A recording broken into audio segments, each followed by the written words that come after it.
ආයුබෝවන් සුබ සන්ධ්‍යාවක්. මංගල මිනිත්තු ජ්‍යොතිෂ නාලිකාව තුළින් මම අද කතා කරන්නේ 2025 නොවැම්බර් මාසයේ 24 වෙනිදා බුධ ග්‍රහතුමා තමන්ගේ උච්ච රාශියක් වන තුලා රාශියට සංක්‍රමණය වීම පිළිබඳවයි. මේ බුධ ග්‍රහතුමා කියන්නේ උෂ්ණ ග්‍රහයෙක්. ඒ වගේම තේජෝ රාශියෙන් බලවත් වෙච්චි බුධ වචනය, අධ්‍යාපනය, දැනුම මෙන්න මේ ක්‍රියාකාරකම් වලට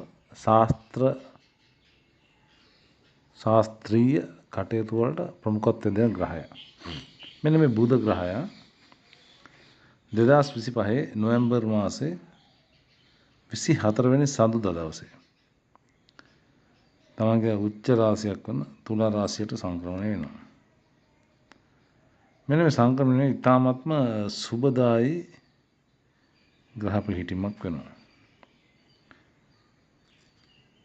සිකුරු ග්‍රහය තුලා රාශිය සංක්‍රමණය වෙන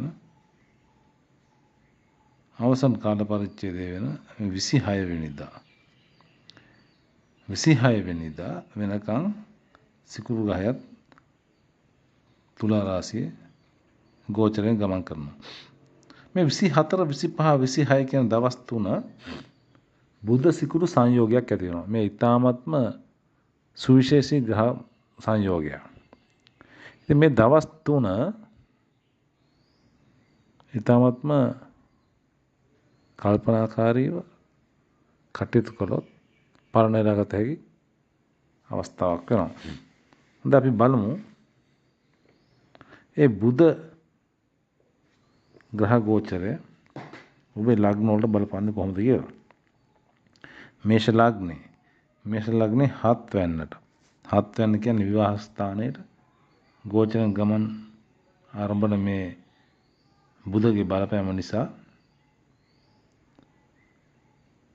විවාහ වෙන අපේක්ෂාවෙන් ඉන්න මේෂ ලග්න හිමියන්ට සුබදායි විවාහ යෝජනා පැමිණෙනවා. ඒ වගේම ශරීරය තිබිච්ච උෂ්ණාබාධ, මුත්‍ර රෝග සාමාන්‍ය වීමේ කාල පරිච්ඡේදයක් ඇති වෙනවා. වෘෂභ ලග්නයේ ඔබට 6 වෙනිදාට බුධ පැමිණීම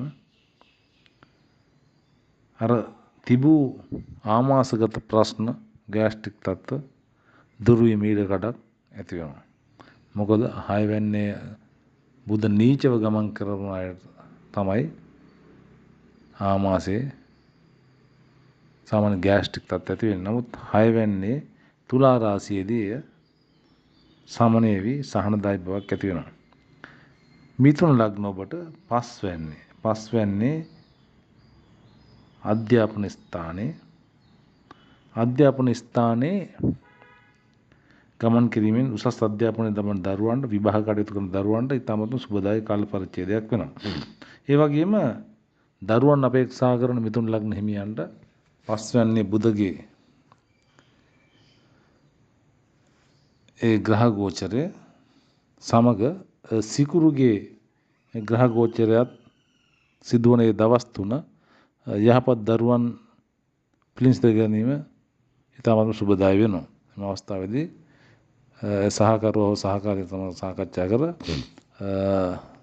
දාසනාවන්ත දරුවෙක් පිළිසිඳ ගැනීමට එක්වීම සඳහා සුබදායි වෙනවා.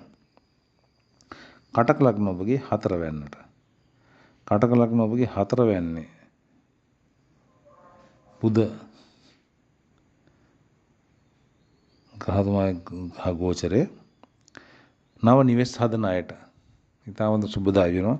ඒ වගේම මවගේ පාර්ශවයේ ලැබීම්, මවගේ ඉඩකඩම්, මවගේ අධ්‍යාපන කටයුතු සඳහා ලැබෙන සහයෝග වැඩි වීම කාල පරිච්ඡේදයක් වෙනවා. සිංහ ලග්න ඔබගේ 3 වෙනිදාට බුධ ලැබීමෙන් බුධ පැමිණීමෙන් භාෂණ හැකියාව, වචන කියවීමේ හැකියාව, ඒ වගේම අකුරු සිංහ ලග්න ඔබගේ දුවා දරුවන්ට අකුරු කියීමේ කාලයට ඉතාමත් සුබදායී දවස් 3ක් වෙනවා. ඒ වගේම කන්‍යා ලග්න ඔබගේ දෙවැන්නට බුධගේ පැමිණීම තුලා රාශියට පැමිණීම ධනෙ ලැබීමේ අවස්ථාවක් වෙනවා. ඒ වගේම විවාහ ජීවිතයේ ඉදිරි ගමන පින්න දෙවන ස්ථානයේ බුධගේ ගෝචර ගමන ඉතාමත් සුබදායී විවාහ ගමන සංකේතවත් කරනවා. තුලාවේ ලග්නේ බුධගේ ගමන් කරද්දී ඉතාමත් සුබදායී වෙනවා. සිතුම් පැතුම් ඉතාමත්ම යහපත් වීම ආධ්‍යාත්මික පැත්තට නව ශිල්ප ශාස්ත්‍ර හැදෑරීමේ අවස්ථාව උදා වෙනවා තුලා ලග්න හිමියන්. වෘශ්චික ලග්නේ 12 වැන්නේ තුලා රාශියේ බුධගේ ගමන ආරම්භ කිරීම වැඩිහිටි පාර්ශවයේ උදව් උපකාර ලැබීමේ වාග්ය යොදවන කාල පරිච්ඡේදයක් වෙනවා.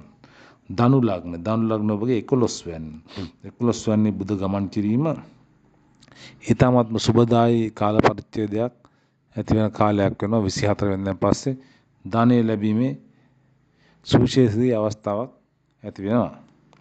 ඒ වගේම විවාහ ස්ථානයේ විවාහ අපේක්ෂා කරන ධනු ලග්න හිමියන්ට ඉතාමත්ම යහපත් විවාහ අවස්ථාවන් උදා වෙනවා. යහපත් සහකරණ ලැබීම වාග්ය යොදවන කාල පරිච්ඡේදයක් වෙනවා.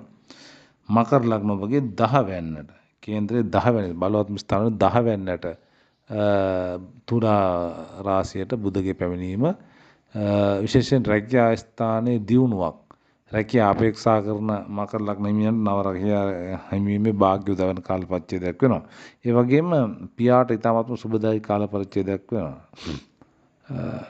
කුම්භ රාශිය එනද කුම්භ ලග්න හිමියාගේ කේන්ද්‍ර 9 වෙනි ස්ථානය එනද පුණ්‍ය ස්ථානයට බුධගේ පැමිණීම ඉතාමත්ම සුබදායී ග්‍රහ ගෝචරයක් කරනවා. මොකද 9 වෙනි කියන්නේ පුණ්‍ය ස්ථානයේ නැත්නම් පියාගේ ස්ථානයට බුධගේ පැමිණීම පියා උසස් කරන පියාට උසස් වීම ලැබෙන ඒ වගේම පියාගේ ධනෙ තර වෙන පියා හා සම්බන්ධව ඇතිවන පියා ආධ්‍යාත්මික පැත්තට නැඹුරු වෙන කාල පරිච්ඡේදයක් ඇති මේ වාග්ය උදවන කාලයක් න කුම්භ ලග්න හිමියන්. මීන ලග්න ඔබගේ 8 වැන්න රෝග ස්ථානයේ නීච ස්ථානයක් වුවත් බුධගේ පැමිණීම තුලා රාශියේ ඊටමත් සුබදායි වෙනවා. තිබූ ලෙඩ රෝග සමන වීමේ වාග්ය උදවන කාල පරිච්ඡේදයක් වෙනවා. මෙන්න මේ කරුණු දැනගෙන තමන්ගේ ජීවිතයට අවශ්‍ය ඒ දැනුම ලබා ගන්න මේ අවස්ථාව උදා කරන නිසා මම මතක් කරනවා. සියලු දෙනාම දරුවන් සරණයි.